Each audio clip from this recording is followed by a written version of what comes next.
आइए हम next topic ले लेते हैं, महासागरीय निक्षेप एवं उनका वर्गीकरण। देखिए, लैंड पे जिस तरीके से बहुत सारे डिपॉजिट्स मिलते हैं, तो बायोडायवर्सिटी अगर दोनों जगह मिलती है, रेन फॉरेस्ट दोनों जगह मिलते हैं, तो इसी तरह यहाँ पर भी बहुत सारे डिपॉजिट्स मिलते हैं। आइए देख लेते हैं डिपॉजिट। महासागरों में पदार्थों के निक्षेप और जमाव को ही क्या कहते हैं? महासागरीय निक्षेप। ठीक है, ये निक्षेप एवं अंशांश नदियों, पवनों, जीवों, वनस्पतियों द्वारा लाए जाते हैं और इनके द्वारा बनते हैं। उत्पत्ति के आधार पर निम्न प्रकार के कौन कौन से? स्थलजात, जैवजात, भूकंपीय या ज्वालामुखीय जात और ब्रह्मांडीय जात। ठीक है, तो सबसे पहले हम स्थल जात में देख लेते हैं। बहुत कभी कभी ऐसा होता है कि इसी एक सेक्शन का पूछ लेते हैं, जैसे पूछ लेंगे नैरेटिक क्या है, पैलेजिक क्या है, या सागर तली पर डाइटम क्या है, टेरापॉड क्या है, तो ये सारी चीजें इसी में आती हैं। अगर आपने इतना पूरा कर लिया ना, तो कोई एक सेक्शन पूछेगा, कोई एक चीज पूछेगा, तो आप आसानी से बता लेंगे। ठीक है, तो स्थल जात में ये समझिए कि क्या स्टोन्स वगैरह ओशन महासागरों से एक्सट्रैक्ट नहीं किए जाते, निकाले नहीं जाते हैं? निकाले जाते हैं, हर तरीके के पदार्थ। तो हर तरीके के पदार्थ हैं इसमें, यह नहीं है कि सिर्फ फोना और फ्लोरा की बात हो रही है। ठीक है, हर तरीके की बात हो रही है। तो स्थल जात में देखिए क्या होते हैं, मोटे मोटे चट्टान, बड़े बड़े रॉक्स को निकाला जाता है, यहां से भी, महासागरों से भी। तो उसमें सबसे पहले तो देख लीजिए क्या होते हैं मोटे कण में, बम, गुटिका, जिसको आप बोल्डर्स बोलते हैं, ग्रेवल पेबल्स बोलते हैं ना, वो इंग्लिश में बम, गुटिका, बजरी, मोटी बालू, ये मोटे में आ जाएगा। महीन में देखिए क्या है, महीन में महीन बालू, जो मोटी के बाद बहुत ही फाइन सैंड होता है, वो सिल्ट और क्ले, इसमें हो गया महीन कण में। अति महीन, बहुत ज्यादा सूक्ष्म वाले, उसमें क्या है, लाल पंख, नीली पंख, हरी पंख, मड, जो बिल्कुल चिपचिपी और बहुत ही आटे लेई की तरह होती है ना, वो महासागरों में थोड़ा आगे जाने पे होता है, बहुत चिकना होता है, वहां पे खड़े हो पाना बहुत मुश्किल होता है।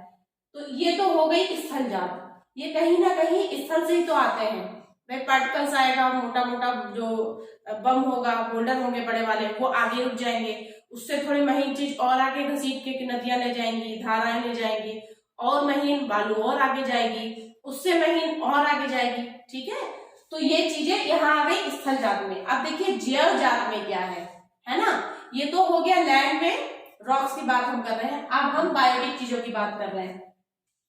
अब तटीय निक्षेप, यहाँ पे क्या होता है, कॉन्टिनेंटल शेल्फ के पास, स्थल से भी और महासागर से भी, दोनों तरीके के जीवों का मिश्रण मिलता है यहाँ पे।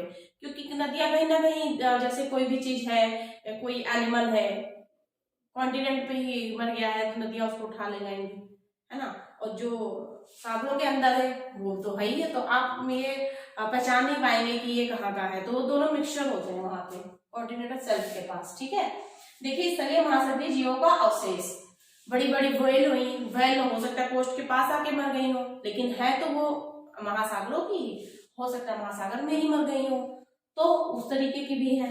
तो कार्बनिक मैटर इनसे मिलता है, कैल्शियम मिलता है। ठीक है, नैरेटिक निक्षेप, ये क्या है, नैरेटिक निक्षेप में वो जो महासागरों के अंदर के फोना फ्लोरा की बात हो रही है। ठीक है, पैलेजिक में भी उसी की बात हो रही है, जो कि महासागरों के अंदर है। उसमें क्या क्या आता है, देखिए प्लैंकटन की बात हम कर रहे हैं, पादप और जंतु प्लैंकटन, जितने शैवाल हैं, और एक कोशीय जीव जो होते हैं, जो लगातार चलते रहते हैं और रुकते नहीं, आराम नहीं करते हैं, वो दरअसल अपनी जो एनर्जी होती है वो सन से उन्हें मिलती है, तो वो सूरज की रोशनी की वजह से ही चलते रहते हैं, एक्टिव रहते हैं हमेशा। स्थावर जंतु में देखिए स्पॉन्ज और कोरल्स आते हैं, अभी आपने कोरल्स को पढ़ा ही है, वो इसी में आते हैं, महासागरों में ही, निक्षेप में। अगर आप इसे पैलेजिक में नहीं कर रहे हैं तो महासागरीय में कर दीजिए।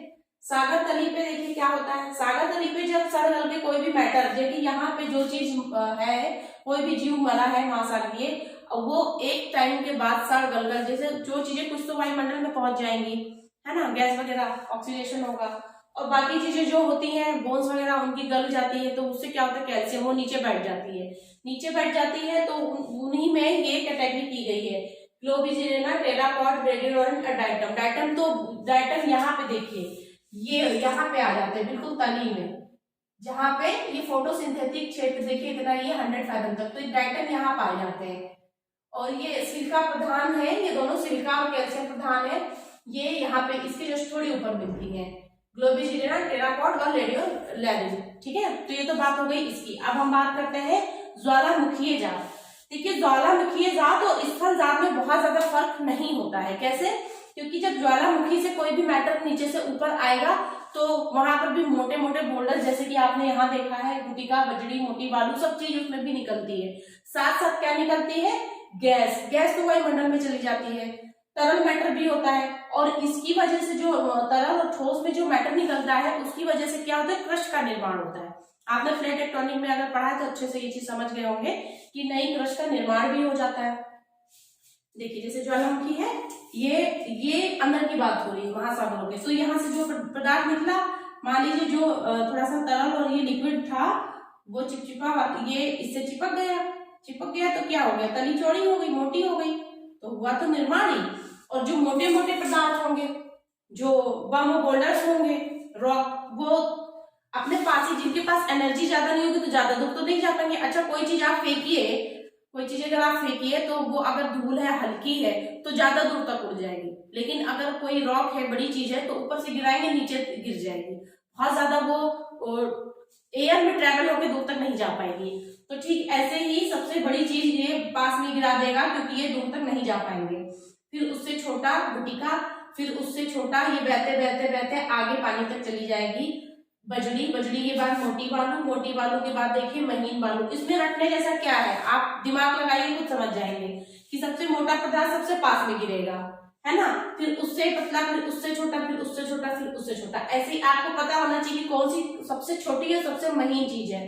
तो देखिए मोटी बालू, महीन बालू तक तो आप सभी लोग कर लेंगे। उसके बाद आता है सिल्ट, सिल्ट के बाद आता है क्ले, क्ले के बाद आता है मड, ये वाले रेड, ग्रीन और ब्लू तीन ही कलर के होते हैं, पंख, ऊंज भी बोलते हैं इनको। ठीक है, तो ये सबसे लास्ट में होते हैं महासागरों में, बहुत चिकने होते हैं। यहाँ पे जाना बहुत स्लिपी होता है, स्लिप हो जाएंगे, बहुत मुश्किल होता है, इतने चिकने और इतने ज्यादा जुड़े, संगठित इनके जो कण होते हैं बहुत ज्यादा जुड़े हुए होते हैं। ठीक है, ब्रह्मांडीय जात में भी क्या होता है कि हर साल उल्का पिंड, आप सुनते ही होंगे, उल्का पिंड गिरते रहते हैं, और घर्षण की वजह से क्या होते हैं? धूल और राख में वो बदल जाते हैं। तो वो अल्टीमेटली हमारे साइंटिस्ट भी इसी में गिराते हैं, और वो गिरते भी इसी में।